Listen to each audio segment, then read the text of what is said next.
前世爱恨，世事漫如流水纷纷，落笔生花，四目浅浅深深。大王千岁，千岁，千岁！平身。谢大王。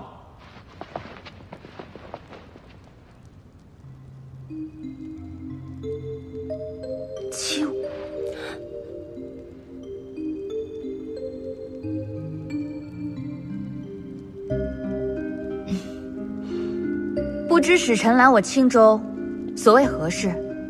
臣奉雍州大王之命，特来为雍州世子丰兰息向青州提亲。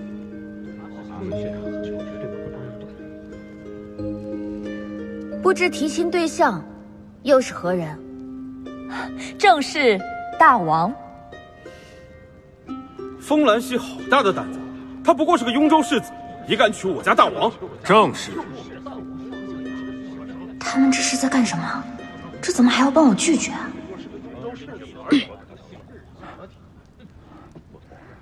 姑让你将孤与丰兰息的故事做成画本子流传出去，做了吗？奴才做了，奴才还按照大王的吩咐，一直说的是白凤黑喜，绝对没错。现在大街小巷的说书先生说的都是这个故事。那姑让你提前与大臣们通气，你可通好了？自然。这如今又是闹的哪一出？这是两州惯常的交流手段，总得你推我让一番，才显得这事儿颇为郑重。大王看着便是。我雍州是礼仪之邦，自然不会坏了规矩。雍州大王已下旨，只要亲王与世子成婚，他便退位让贤，将雍州王位交与世子。这还差不多。谢雍王的诚意，可是光有诚意，娶我家大王可还不够，是不是？话有理啊！是啊，对，有理。对。那是自然。我们世子说了，青州与雍州永为友邦，雍州愿与青州共享天下。仅凭你一句话，就这个条件，就想娶我家大王了？将军莫急，自此之后，亲王与我雍王有相同的权利，青雍两地共尊二主。随我前来的还有丰厚的聘礼，已在殿外交由鸿胪寺钦点。不知大王意下如何？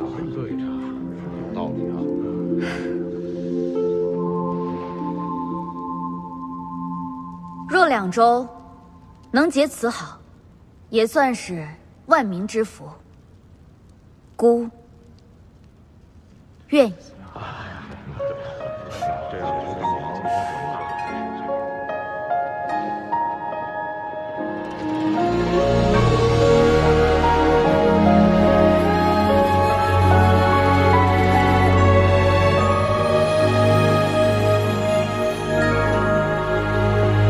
花海一幅笑颜，对影一壶清泉，盘初雪伴你流连，勾栏香墨缱绻，花瓣里的诗篇，是谁刁难了青天？弦月难择云轻浅，遮不住千篇，又不似那浓烈。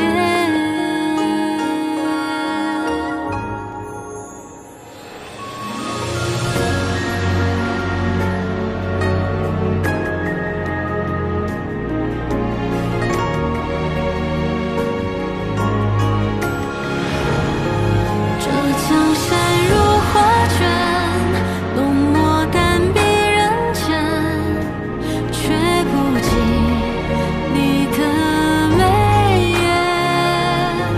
这混沌的硝烟，去啊。而我独缺，按时赴你的约，北方住的岁月，长或短的明天，执子手，任天光里散。我说过，等亲王驾临，必定与十里花海相迎。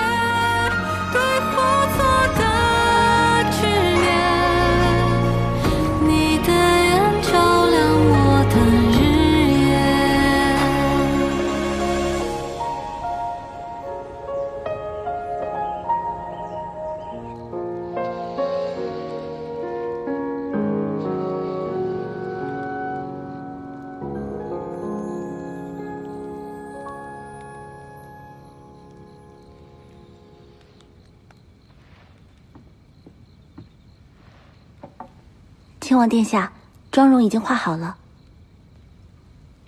您可千万不要弄花了。姑会注意的。还有明日的礼服和发簪，刚才已经试过了，您还有什么需要修改的吗？姑甚是满意，按照这个去办吧。是，那奴婢告退了。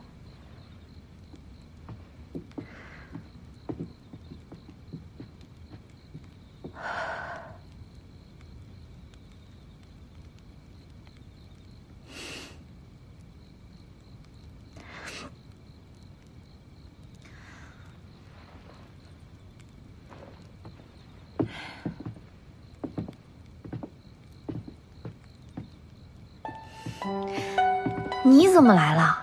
今日累坏了吧？谁知道大王有那么多礼仪？后悔了？那倒没有。你呀，不守规矩，哪有在新婚前夜之时来找新娘子的？唉，从你来雍京，我在府里一刻也待不下去了。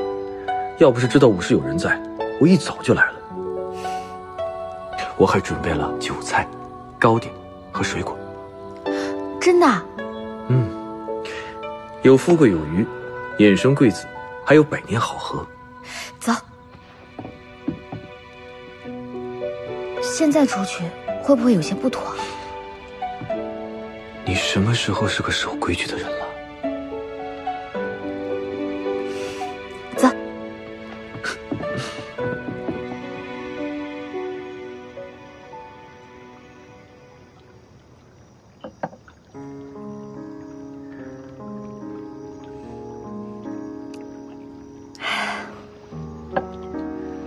怎么做了亲王之后，连吃饭的姿势都优雅了许多？你以为我想啊？出来的时候千叮咛万嘱咐，让我千万不要把妆容给弄花了，要不然我也不会这么小心翼翼。我来喂你吧。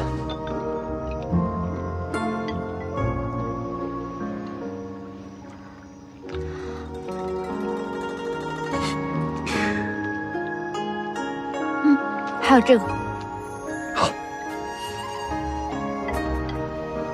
啊。哎呀，我看看。弄花了吧？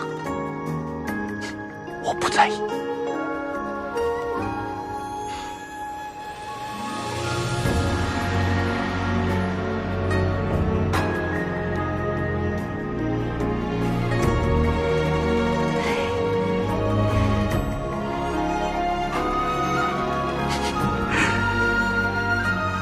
今晚一定吃得很香。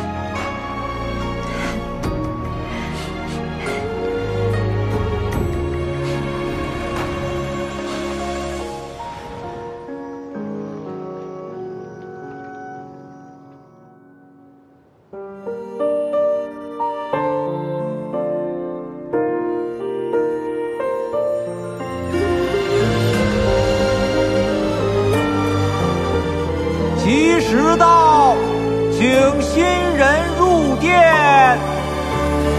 风是云的轮廓，黑是白的锁，也是周沉睡的时刻，你是一部分的我。那一抹叹息过，比夜更久的。若有些事终究难以不如携手观风云莫测。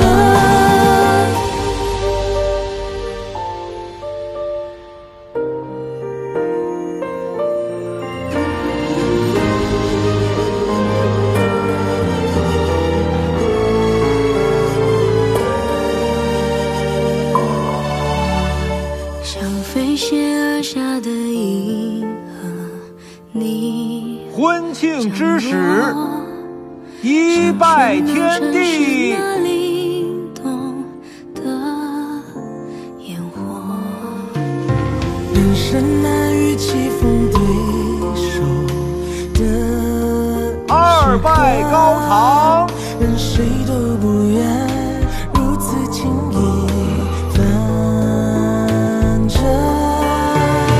风是云的轮廓，黑是夫妻对拜，也是周沉睡的时刻，你是一部分的我。是非莫问因果，苦辣结局中。若有些事终究难以割舍，不如携手观风云莫测。就让泪水干涸，换一处停泊。就让爱真悲欢离合，穿越一路的曲折。那一抹叹虚过，比月更久隔。若有些事良缘天定，百世携手，请大王赐。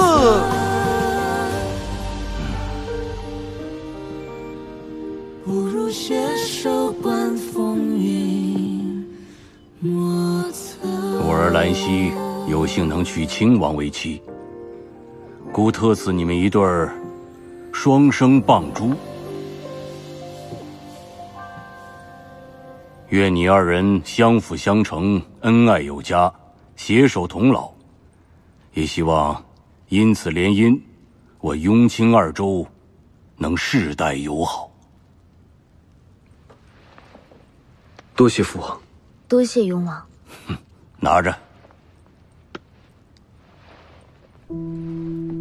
来西啊，故早就知道你有经世之才，故雍州故便托付给你了。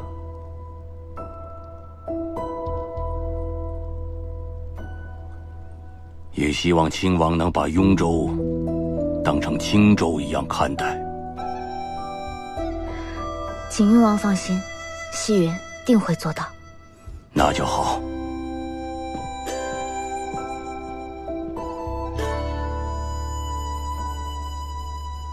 故还有一件事情要说。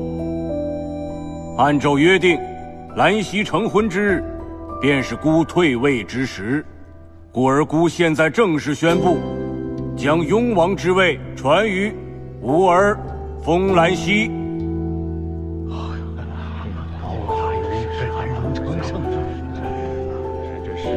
虔诚啊！天作之合呀！故还有最后一道旨意，开宴。遵旨。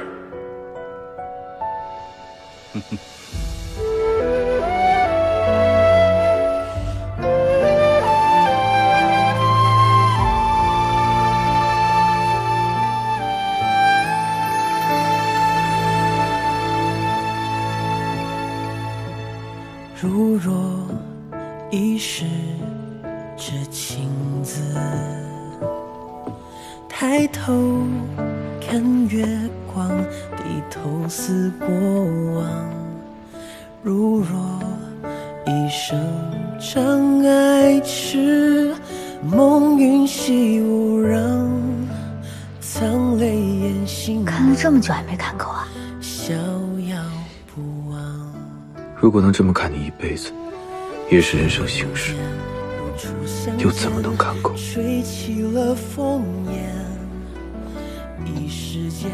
这是今年才酿的兰若酒，按习俗第一杯需夫妻共饮交杯酒。只一丝相思结心底乾坤，听一句苍兰染玄色黄昏，用一纸爱恨书恩怨苍生，去纷繁红尘。一梦浮生皆是爱恨，世事漫如流水纷纷，落笔生花，四目浅浅深深。怎么样，甜吗？我的这杯更甜。这是为何？本就是一壶酒，为何你的会更甜？你尝尝就知道了。只一丝相思结心底乾坤，听一句苍兰染玄色黄昏，用一纸爱恨书恩怨苍生，去纷繁红尘。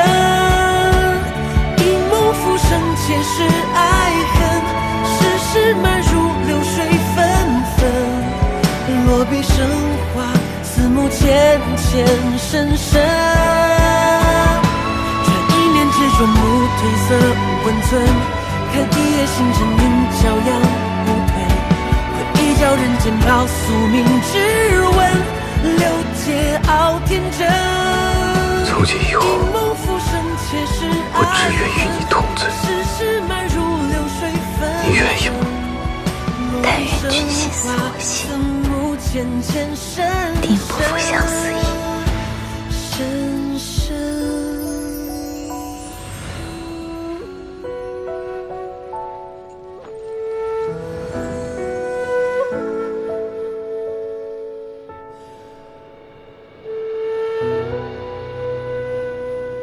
如今战火不断，百姓民不聊生，朕夙夜忧叹，心生愧疚。冥思多日，决定在帝京王域持旋即令，以待明贤。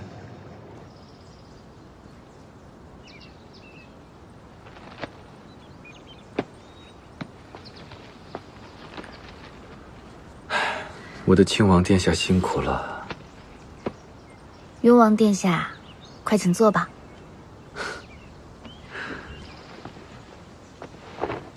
看你今日这么高兴，想必是北周的战局已定。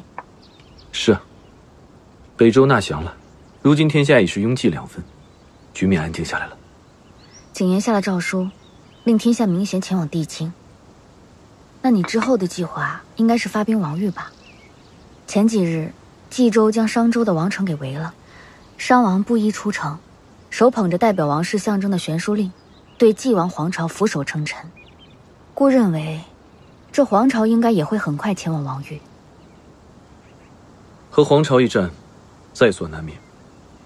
景言此举，未必不是想苟延残喘，让我与皇朝相争，他则坐收渔翁之利。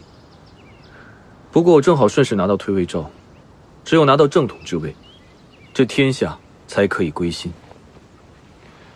就可以少一些战乱，皇之延续才可以名正言顺。这皇朝虽说是霸道，不过也算是一代明君。讨伐商州，却没有伤害无辜百姓，反而深受百姓爱戴。这样的对手，不容易对付。我和皇朝之争，便是王道之争。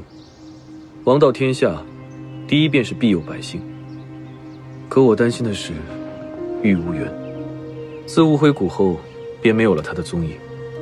世人都认为，这位天下第一公子，是为了避免生灵涂炭而隐退了。可你我皆知，他是另有图谋。这战争马上就要结束了，他也不会潜伏太久的。拜见大王，拜见雍王。普儿，快来坐。你怎么来了？啊，刚刚接到了许将军的军报，本来呢是想要进宫给姐姐报喜的，可是看到风大哥在这里，我就知道我这一次一定还是没有饮泉水榭快。普儿何须不快？雍卿本就是一家，她是你姐姐，我是你哥哥，难道还要有个分别心不成？更何况你现在已经是风云记的都将了，韩小将军，我这将军还没真正上阵杀敌过呢。姐姐倒希望你永远都不要有这样的机会。大战在即，不如你随我去教场看看吧，顺便也鼓舞一下士气。好，一切都听你的。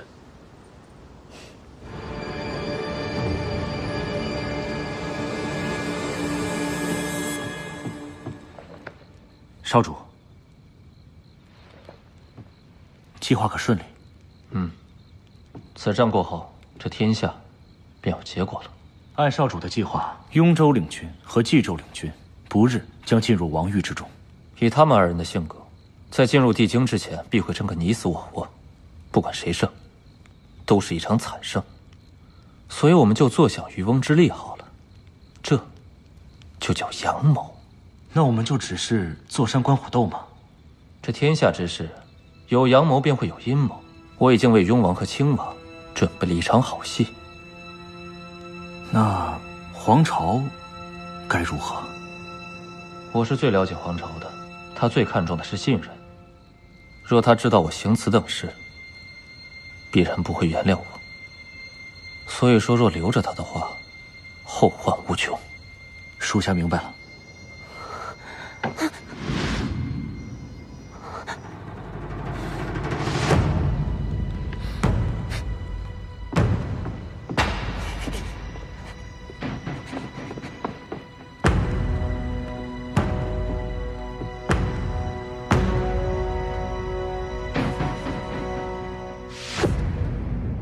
如今天下大局已明，景炎帝也已发了招贤诏，孤欲进入王域，诸公如何看？大势所趋，臣等定帮大王。大王，冀州的皇朝应该也是这个心思。景炎帝下诏，表面上是招贤纳士，实则是希望我们和皇朝相争，他最后再挣扎一番。大王，臣以为，景炎帝虽不理朝政，但帝室之内却还有老将东书放，此人有廉颇之能，不可掉以轻心。大王，话虽如此，但是帝室总共只有10万的兵力，他东书放就算再厉害，也要有兵可调。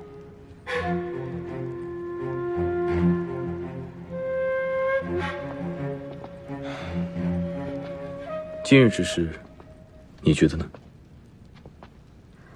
王域之争已成必然，不过我现在最担心的是一直潜伏在后面的御务员。他潜伏得太深，我们也不知道他的目的，所以还是小心为妙。是啊，这位天下第一公子还未出现，但他也算准了，就算孤对他有所忌惮，王域之战还是势在必行。所以此次你怎么打算？我是想让川音川语带领墨羽骑10万人，经由北周紧逼交城，直奔王域。皇朝定会派主力人马从冀州出发，前往燕城。毕竟冀州比雍州更加的接近王域，所以他要省掉时间。正是如此。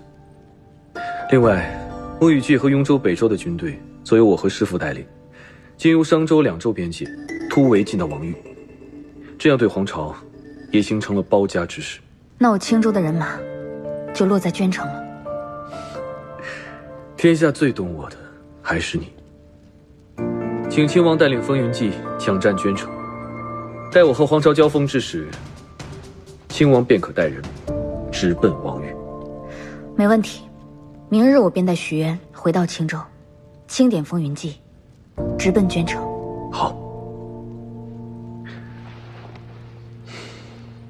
我在帝京等你。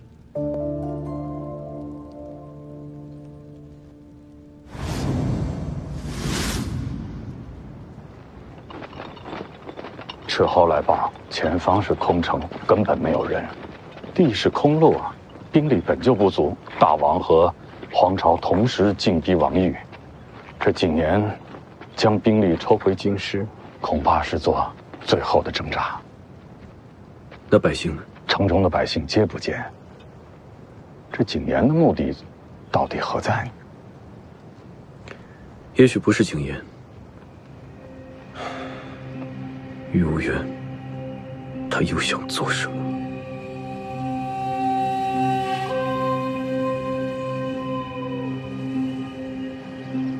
这个邱九霜还有几分本事，若想战胜他，恐怕还要多费些日子。粮草为何还未运到？城中粮草只剩下不足5日的量了。帕山连日大雨，路上发生了泥石流，粮车应该没有那么轻易送过来。饿着肚子的士兵可没法打胜仗，要是坏了大王的计划，你我怎么担待？我明白，可是要等道路修好，至少也得8日啊。按照计划，我们现在应该要启程逼近王域了。下一个目标是霍城，而霍城之中早就已经有冀州的人马。我们如此行军，到时候根本不是郑天基的对手。还有没有别的办法？要不，我们先向亲王借粮。反正在拿下地京之前，风云记应该是在休整，不会再轻易出征。我们按照原定计划赶往霍城，应当快。这计划倒是可行，立刻传输给青州女王，向其求援。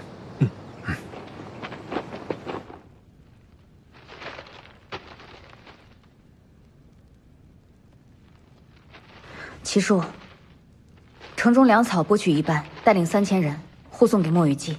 是。许渊带领5000人前往帕山疏通道路。是。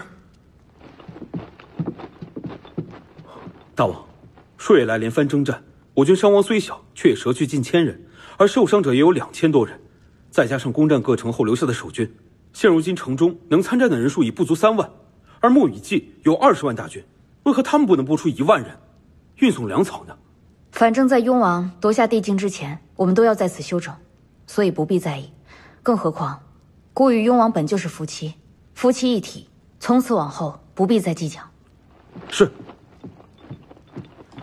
姐姐，据探子所报，东书坊的前锋已离捐城不到5日路程了。东书坊没有在王域守卫，来到了捐城。这景炎帝果然还是有后手。大王，是否要将许渊和齐树召回？不必。现在最重要的是保住雍州大军。至于这东书坊将军，本王也想看看这成名已久的老将军到底是什么样子。如若这样，捐城城墙又矮又薄，难以坚守，而且这城中粮草又运了一半，这样算来，我们的粮草也不过刚够支撑20天了。谁说我们要死守捐城？东书将军再有名，也将近10年没有踏出过地京。作为晚辈来讲，我们更应该以礼相待，远道相迎才是。临基，此次东书将军来到捐城，捐城必有一战。此战胜或败，关键在于墨雨季。立刻派人写信传给雍王，即刻作战，以免出乱。是。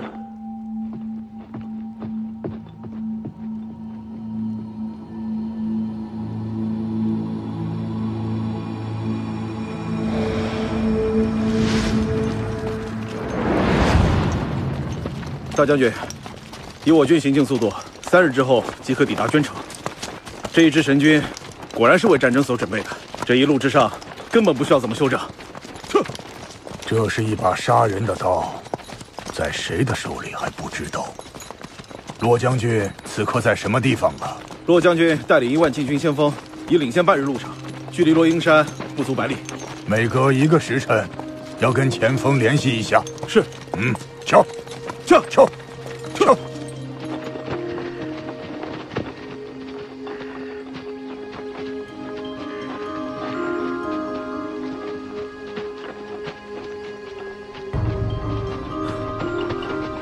大王，除逃走的大约1000人以外，洛伦和他所有的禁卫军都已全部歼灭。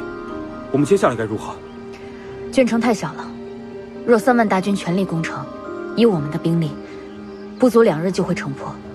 更何况，捐城的百姓们刚从上一次的城破中稍得恢复，若让他们再经历一次城破家毁之灾，无辜生命枉死，实在有些于心不忍。决战之地就定在西园。属下这就去准备。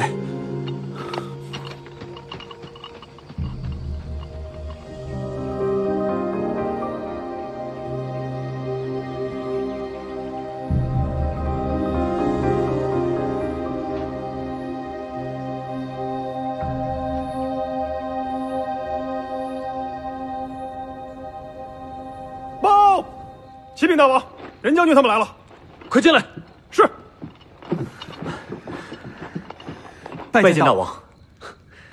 你们竟比预计的早了3日。许渊、齐树，拜见大王。你们怎么来了？我俩是奉了我家大王的命令，为任将军护送粮草来了。但是阵势紧急，我便让2位将军和我们一起，有2位将军的帮助，我们才能提前与大王会合。那捐城有亲王和3万风云记载，应该不是问题。好，有徐将军和齐将军相助，接下来与黄巢之战，我们又多了几分把握。报，启禀大王，捐城来人，进来。是。见过雍王，我家大王让我告诉雍王，东书放带人前往捐城，并未镇守王域，恐王域还有后手，让雍王一定小心。捐城情况如何？末将来时，大王已出城迎战，歼灭洛伦的禁军先锋1万人，东书放应该不是大王的对手。那便好，我们要加快速度，缓解捐城之危。明日进军东旦。是。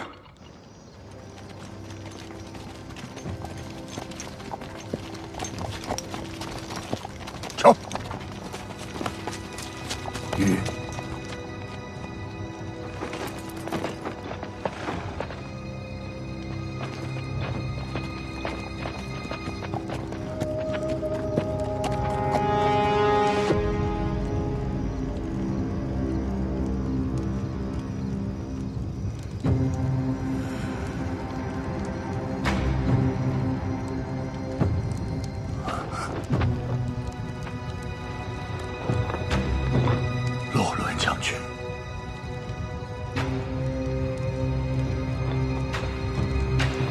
传我的命令，向西原出发。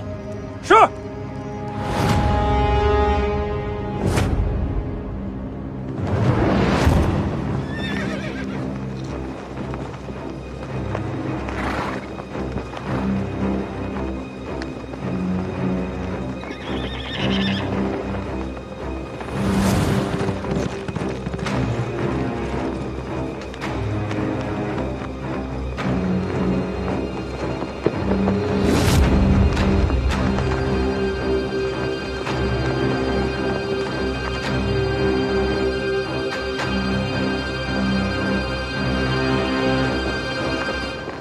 这一战，我们都已期待很久了吧？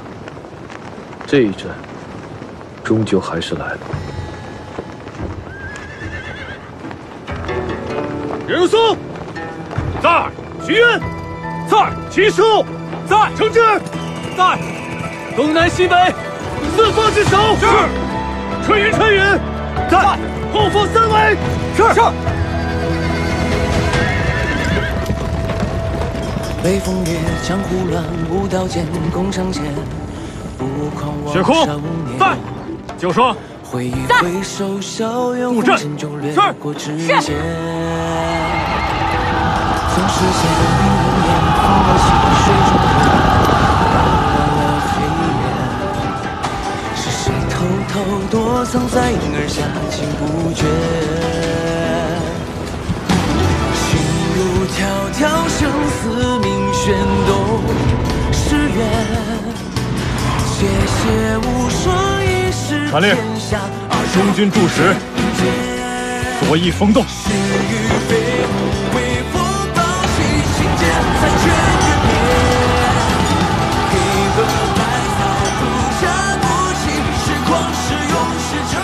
王朝果然名不虚传，东北暂无大碍，西军阵云。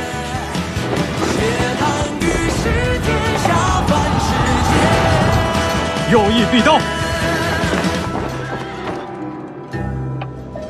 东军迭有，西军龙行。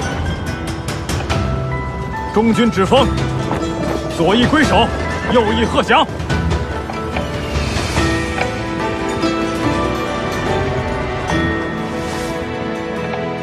总是见冰红颜，风若起，水中月，扰乱了黑夜。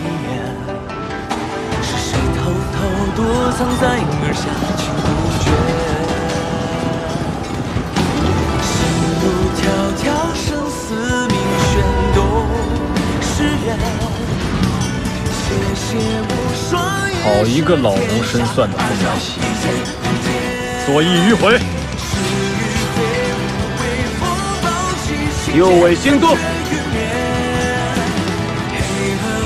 中军归援。呈现。想象中目空耀眼，落山惊鸿一片，暗能辨别灵魂无限。若此为下棋，那该是死局还是平局？看来今日难分胜负，明日再寻应对之法。明日再战。收兵。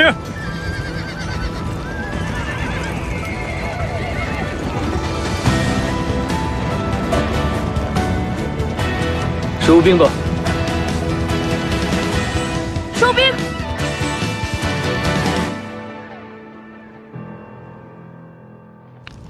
风云记3万人，敌人2万人。我们用了多数的人马，却只损伤了敌人1半的人数，是因为我们太轻敌了吗？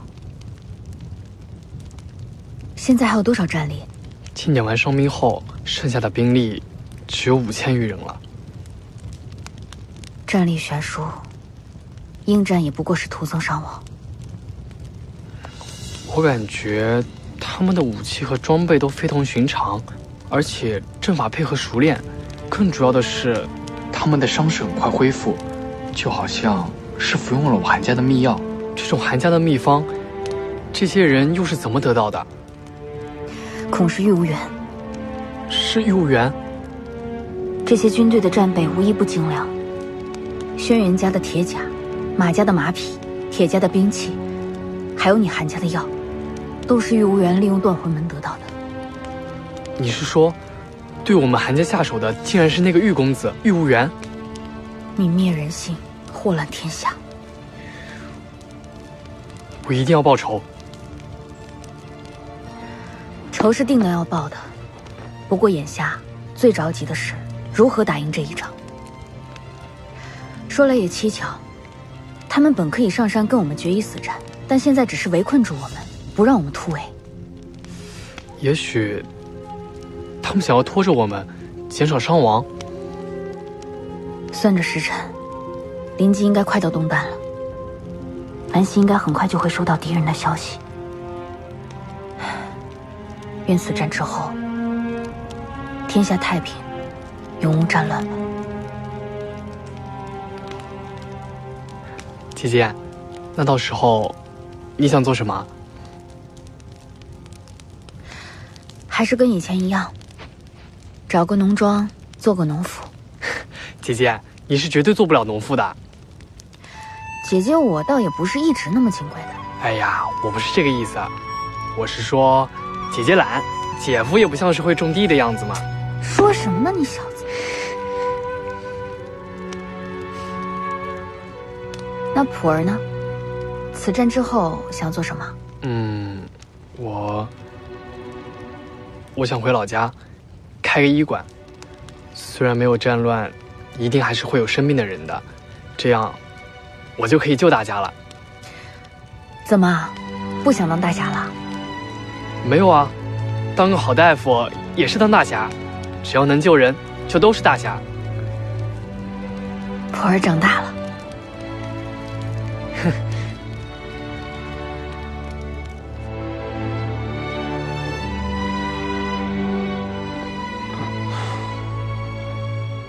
按理来说，东书坊的部队定不是风云记的对手。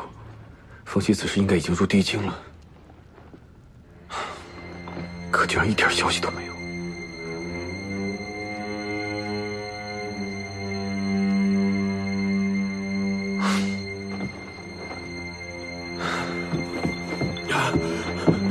大王，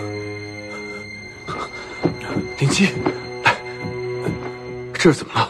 洛阴山遭遇劲敌，3万风云骑几乎折损过半，大王拼死保护我等突围，请速速救我大王！什么劲敌？风息怎么样了？我们在洛阴山遇到了东书坊的军队，他们根本不是禁军，而是一群极其强大、危害百姓的凶兵。大王要我传递出消息，告知大东的后手。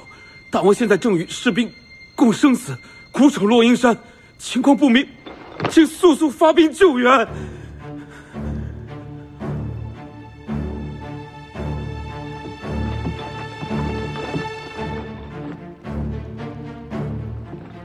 敌患肆虐，秦王已身陷险境，我与黄巢不过是权柄之争，还是要以护卫百姓为先。春雨、徐渊，末将在。点10万大军，随我驰援洛阴山。是。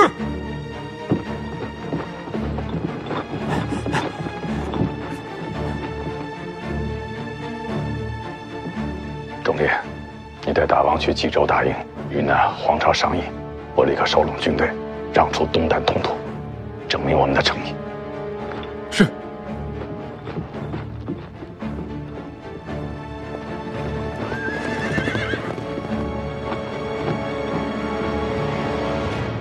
大王，雍州使臣求见。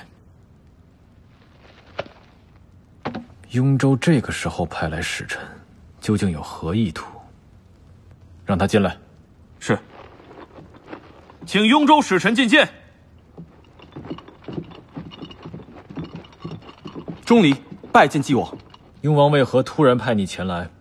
我家大王让小人带话给纪王，如今大东凶兵猖狂，希望暂时退兵，先铲除敌人为先。如今正是两军对战的关键时刻，雍王此时退兵，故为什么要听他的号令？又怎么能知道这不是雍王的诡计呢？我家大王说，您与他是权柄之争，他认为您和他的想法是一样的，到时候我们和敌军打起来，只怕是生灵涂炭。希望您能够做出正确的判断。故凭什么相信你们？我家大王知道纪王殿下你不会相信，所以我们雍州让出东旦大路，让纪王殿下先行前往地境。我家大王还说，这大东怕是还留有后手，所以我们雍州军将将会以30里为据，与纪王一路同行。若是有任何需要，我们随时相助。纪王，还请您以天下苍生为先。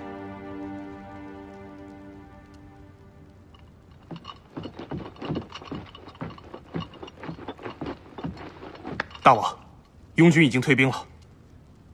纪王，我家大王已经履行承诺。你先回去吧。是。雪空，你怎么看？大王，如今雍州退兵，让开了前往地境的路，此事恐怕不假。我比较担心的是这支军队的背后之人，恐怕没有那么简单。也罢，这确实是一个好机会，我们就先试一试，立刻集结军队，前往地境。是。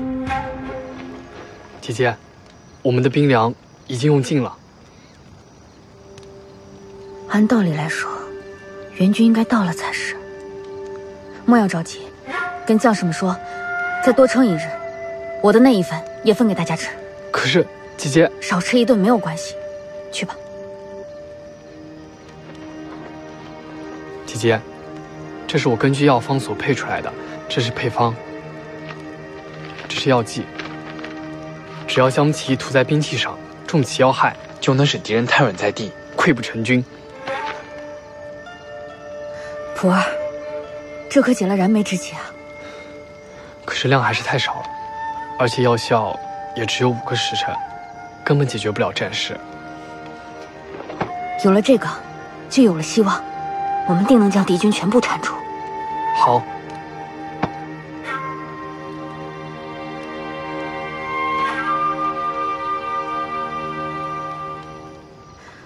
我记得策营房明明有20篝火，为何如今少了一半？少了一半，会不会是东书坊故意设置的迷雾，想让我们以为将士减少，诱惑我们突围？隐藏一半的大军，他做不到。那是为何啊？我知道了，我们其实是鱼饵，他们的目标是要调出雍王。东书坊知道援军要来了，所以连夜派人去阻拦援军。调出雍王？玉无缘了解孤跟兰溪，知道孤在遇到危险的时候，兰溪定会来相助，所以他想趁此机会将其全部击破。雍王可能有危险，韩伯，立刻下令集结军队，连夜突围。是。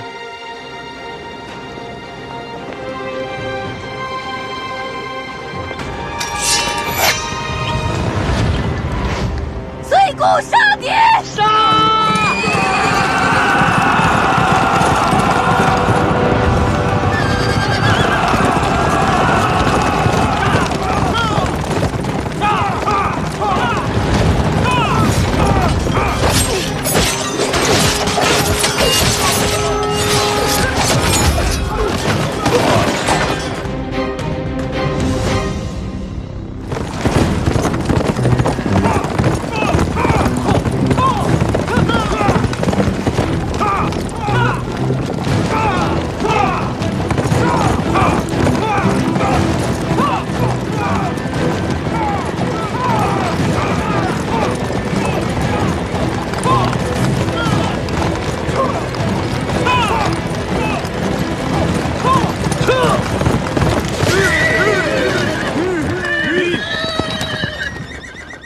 大王，为何突然停军？有埋伏。如此安静，定然有诈。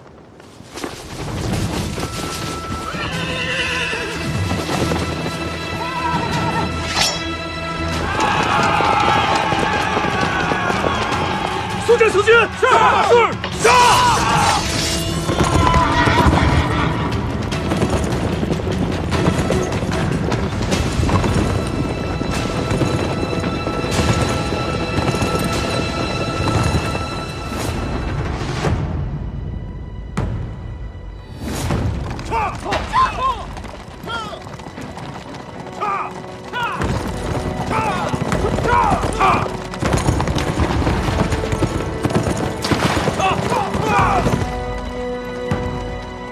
放箭！是。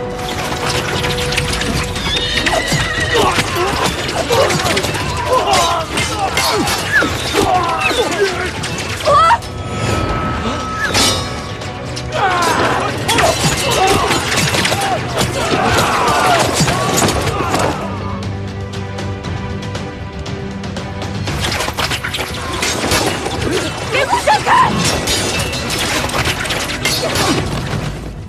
孤可没有让你们用身体挡箭。姐姐，看来东叔方要把我们彻底困在这儿了。随公杀下山去！这些风云骑士明知道此战已败，却还死死地守住他们的大王，真是忠义，可敬可叹呐！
姐姐，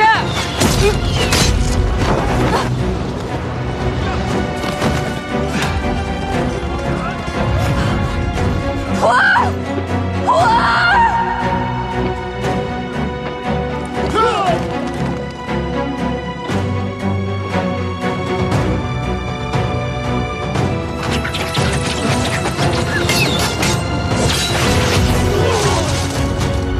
将军，他们的援军到了。但我们的军队还没到达，不如先行收兵，明日再战。鸣金收兵！我睁开眼睛看看姐姐。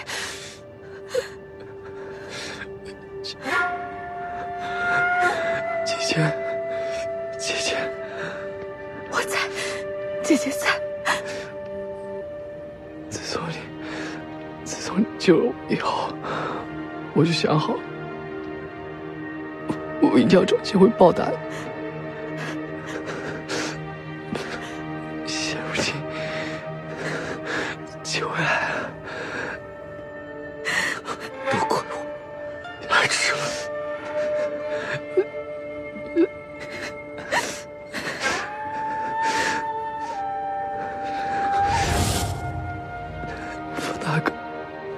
拜托你一定要替我好好照顾我姐。好，姐姐，我没有办法陪你闯荡江湖，也没有办法继续当我的郎中。下辈子我们一定还是姐弟。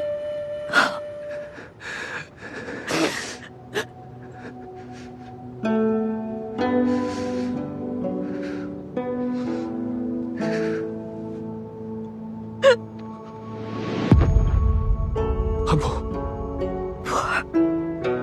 安婆，普儿，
人死万事空，可是活着的人不能一直沉溺于悲伤之中。我想汉普也不想看到你这样。我问过普儿，打仗结束后想去做什么，普儿说开医馆救人。虽然没有战乱，但是一定还是会有生病的人的，这样我就可以救大家了。他刚来到我身边的时候才这么高，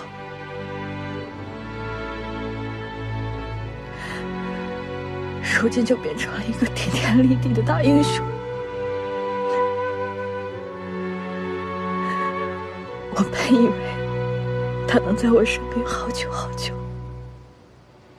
我也以为自己能够保护好他，如今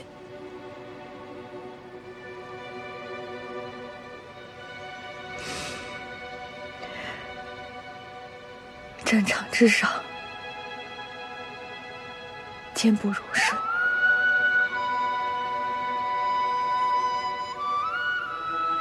普儿想要做到的事情，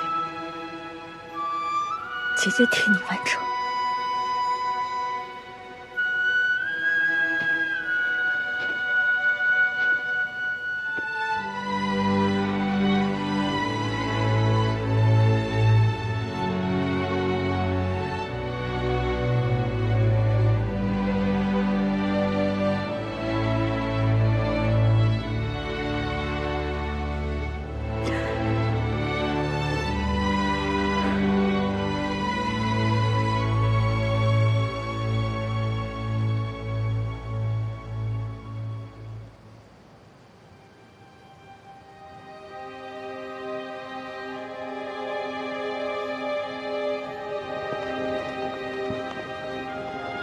有些话，孤本是不该说，但今日不得不说。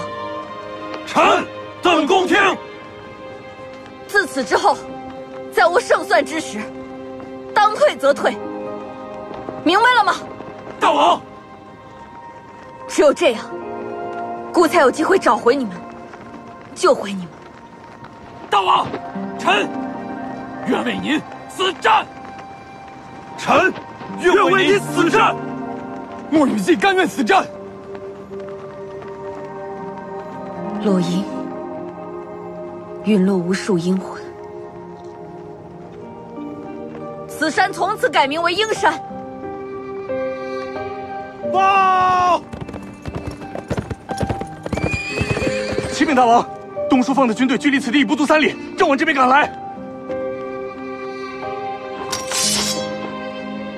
众将士，随我出兵，为死去的兄弟报仇，杀他们一个片甲不留。此战必胜！此战必胜！必胜！必胜！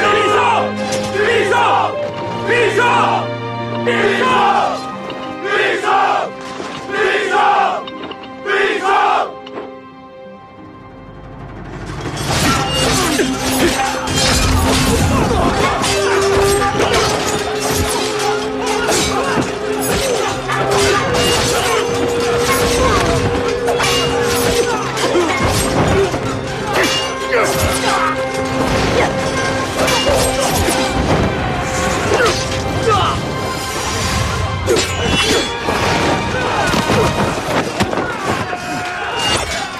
亲王风夕云，百闻不如一见。今天这一仗，老夫佩服。东叔将军，这支军队可是玉无缘创建的。正是。那此事就跟大东皇室有关，这笔账得慢慢算。今日我们之间的账，也应该好好算算。老夫也想跟你决一死战。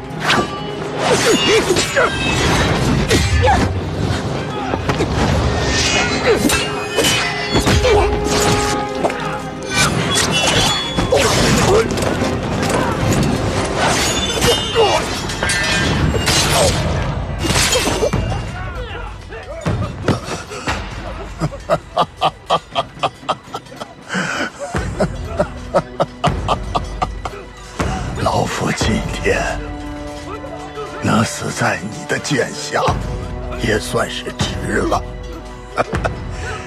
只是你们还没有胜利，玉无缘早就知道你们要来此，大炮已经给你准备好了，你这几万兵马就等着给老夫陪葬吧。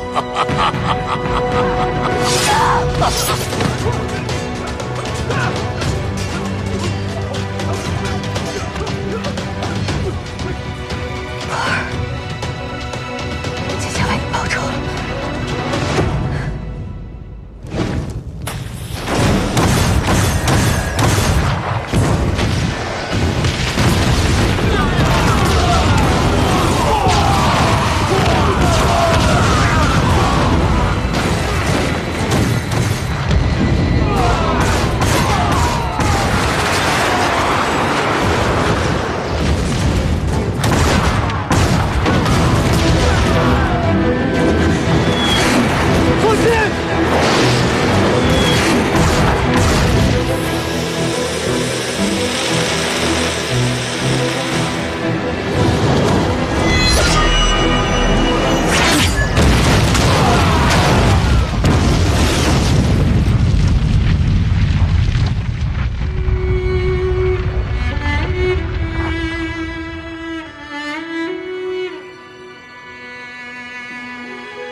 孤待亲王先离开，你等立刻前往联军所在，帮孤告诉师父，一定要阻止玉无缘的阴谋。若皇朝有难，必出手相救。杀！杀！杀！我说过，我能救你一次，就可以再救你。没我的允许，你不能死。不能死。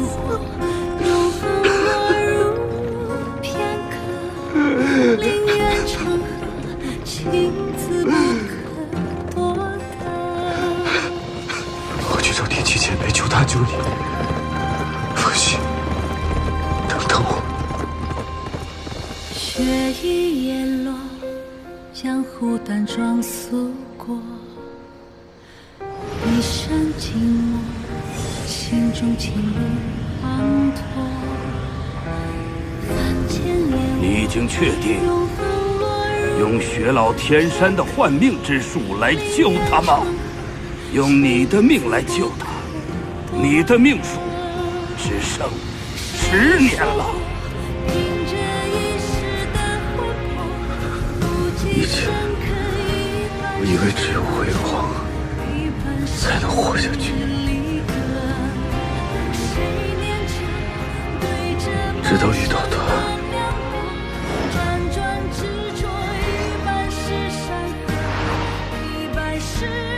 我才真正明白活下去的意义到底是什么。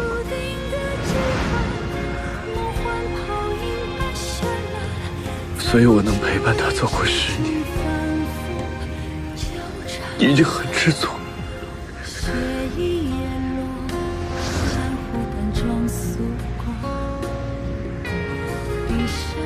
前辈，兰溪愿以命相救风息。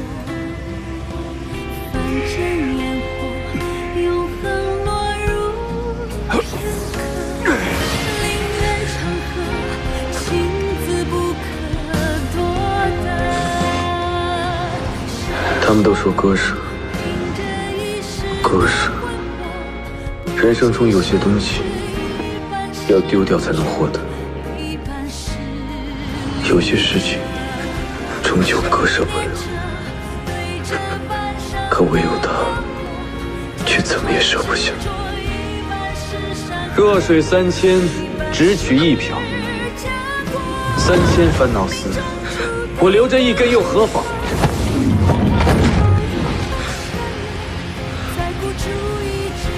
就让他帮着我一辈子吧。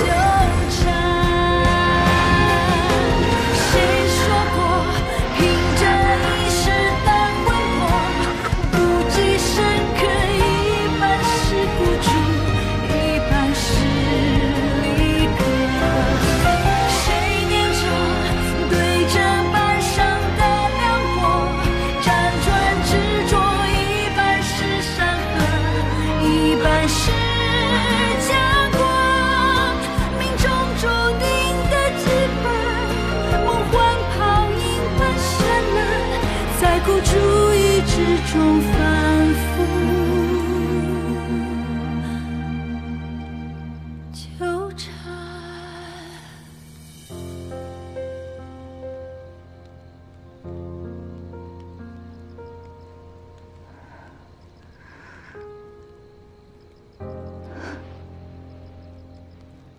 兰溪，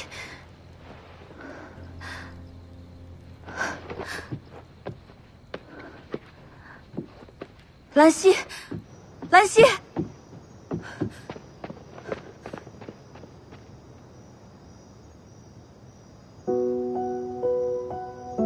兰溪，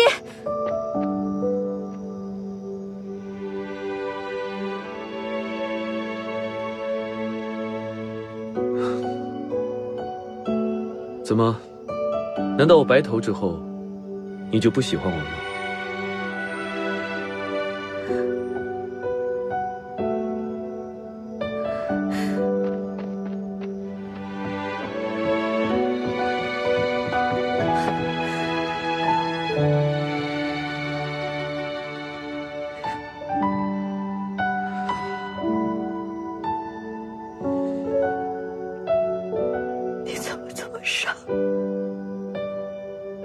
幸亏有天启前辈，不然我都要失约了。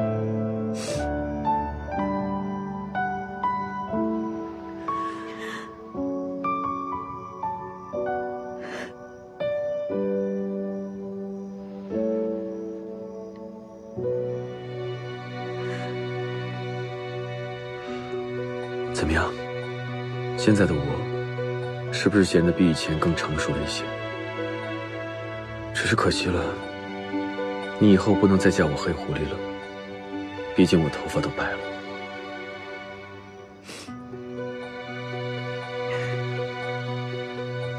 雪狼天山一命还命，运用了多少寿命？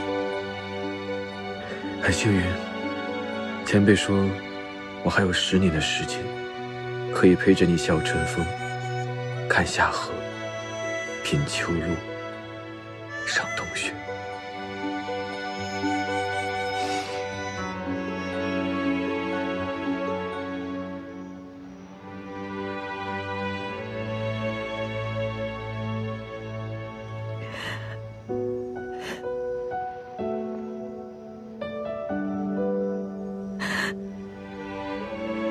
若你不在这世间，我便再不会醒来，永远只会活在噩梦之中。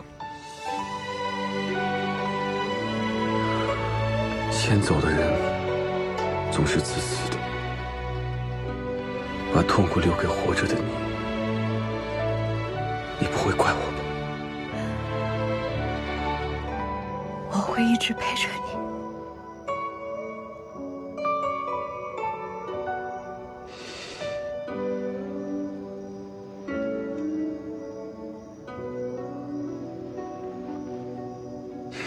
昨日水榭传来消息，皇朝3次攻城皆败，冀州军损失10万。于无元以10万百姓为威胁，阻拦了皇朝。之前追击我们的军队，也都回到了地京，和皇朝一战。皇朝惨败，于无元如今还在地京，我们一定要想办法阻止他的阴谋。于无元到底为什么要这么做？也许我能给你们答案。前辈。见过前辈。世人皆知，六王和威烈帝建立了大东，其实在他们身后还有一人，那就是天人玉炎天。玉炎天可以说是他们7位的老师，没有玉炎天，就没有大东。但是最后，玉炎天却不知所踪了。原来这是威烈帝害怕玉炎天的能力，将玉家满门抄斩。也许是天命不该绝吧，玉炎天的小儿子逃过了一劫，这总算给玉家人留下了一个血脉。从此以后，玉家人销声匿迹。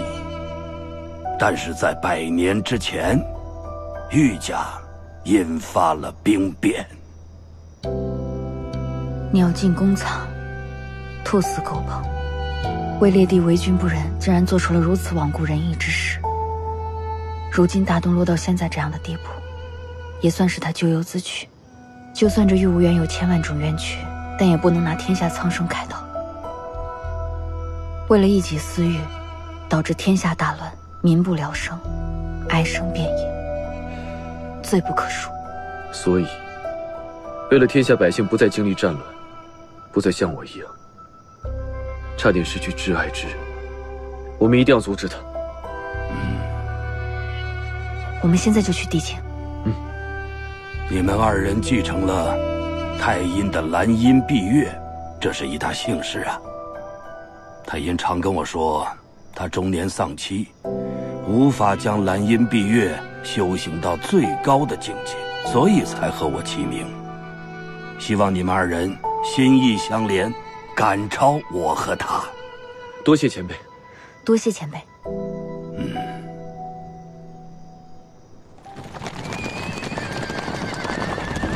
报告大王，任都督和川原将军已带人攻破地京，地京城门已破。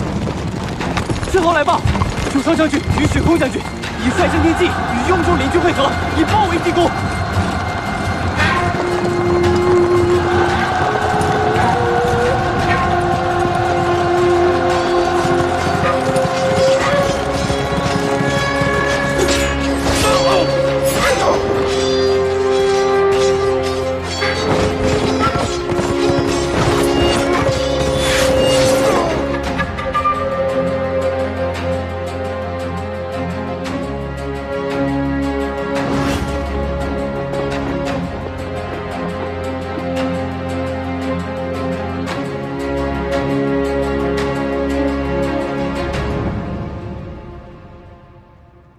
凡用雪老天山者，接受不过10年。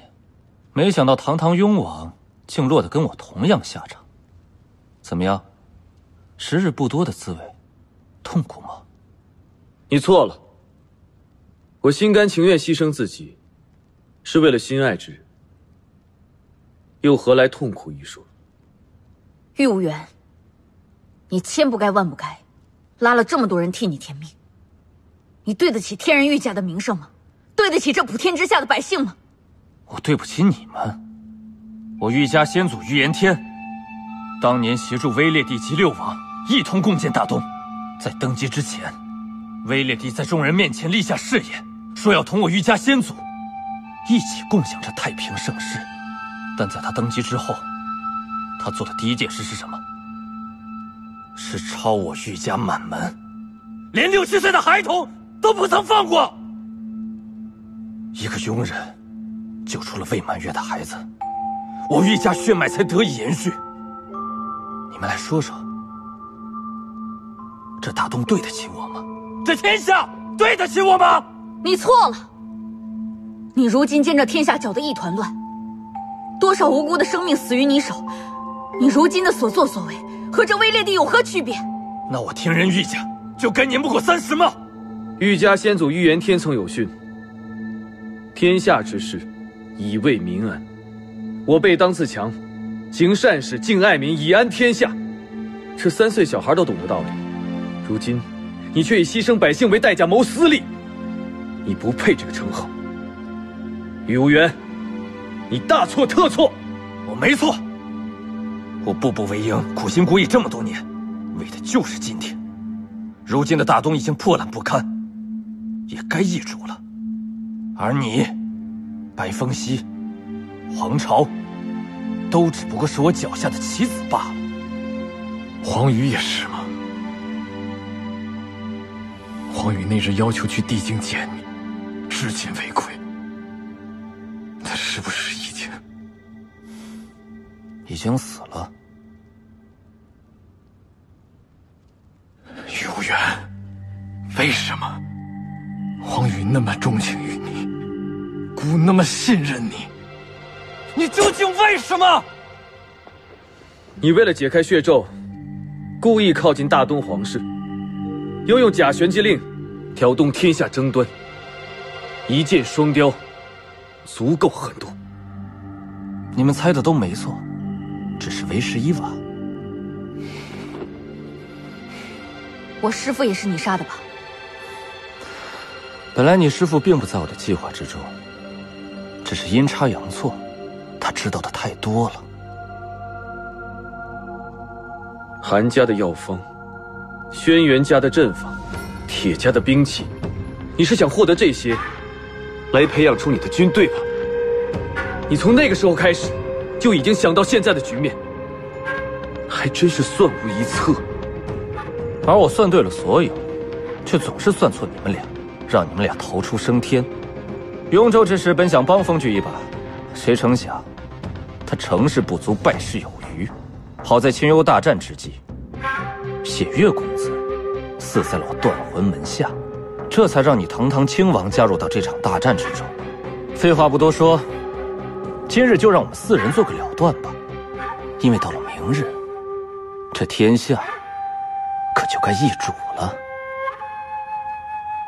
姑要让你偿命。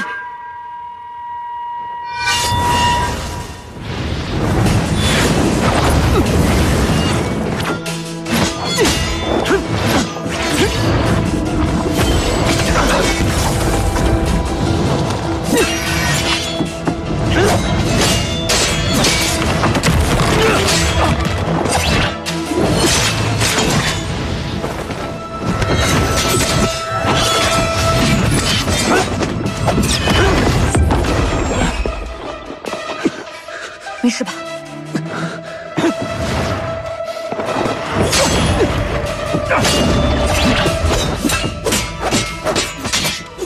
你还记得今天有人说了什么吗？心意相通，方能达到至高境界。一个人是无法将蓝银蔽月发挥到极致的。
们走。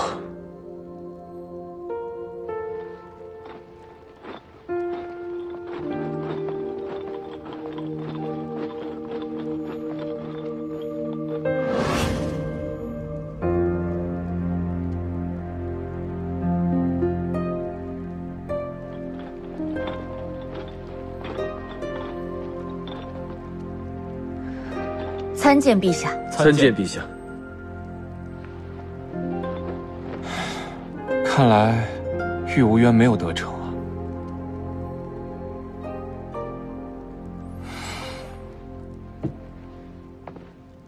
按辈分，朕应该叫你一声兄长。你就是风夕云，江湖上鼎鼎有名的白风夕，今日一见，果然名不虚传呐。皇朝还是如此霸气，比朕更有帝王之相。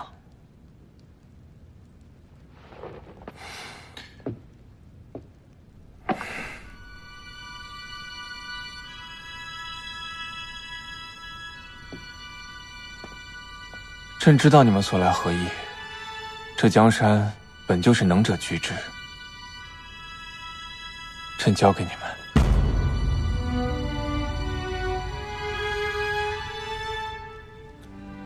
谢陛下。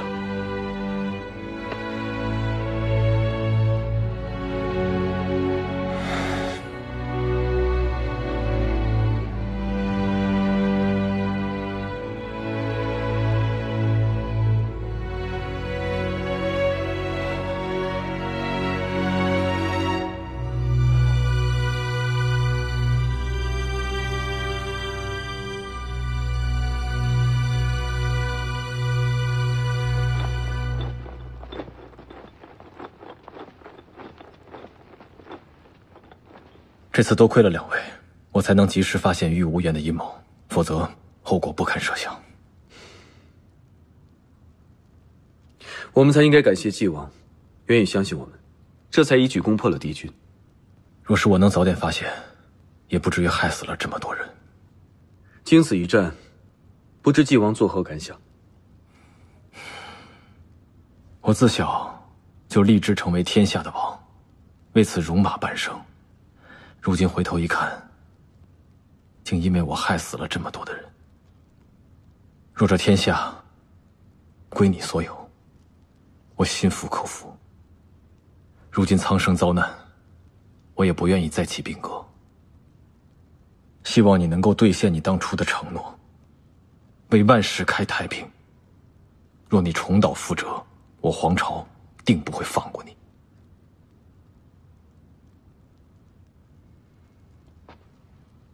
你觉得如何？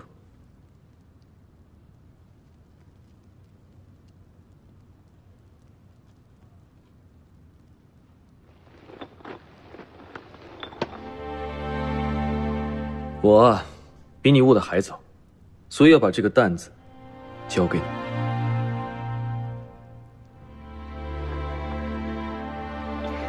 愿你真能做到如你所说，好好对待百姓。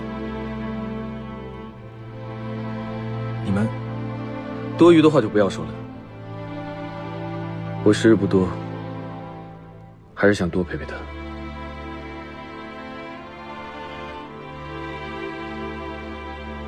皇朝兄，再会了。皇朝定不负二位所托，有生之年，必给百姓开太平盛世。你可记住你今日所说之话，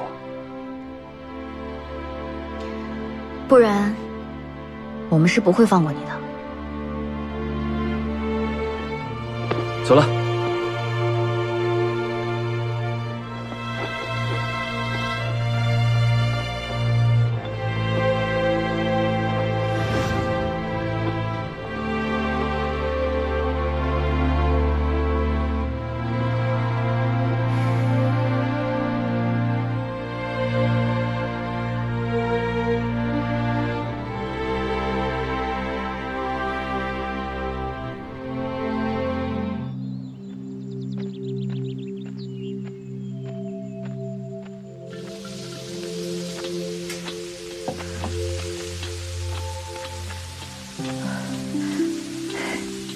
回来了。哇，真香！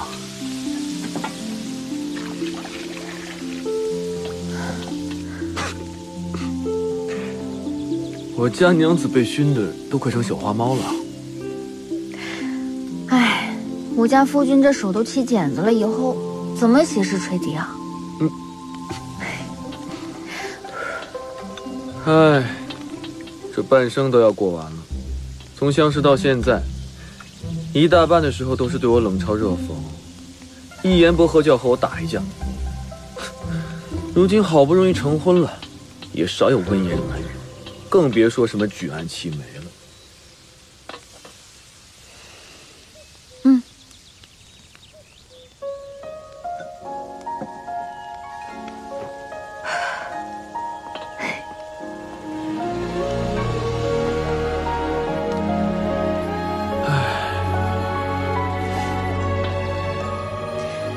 那不如我们就来一个郎君画眉，如何？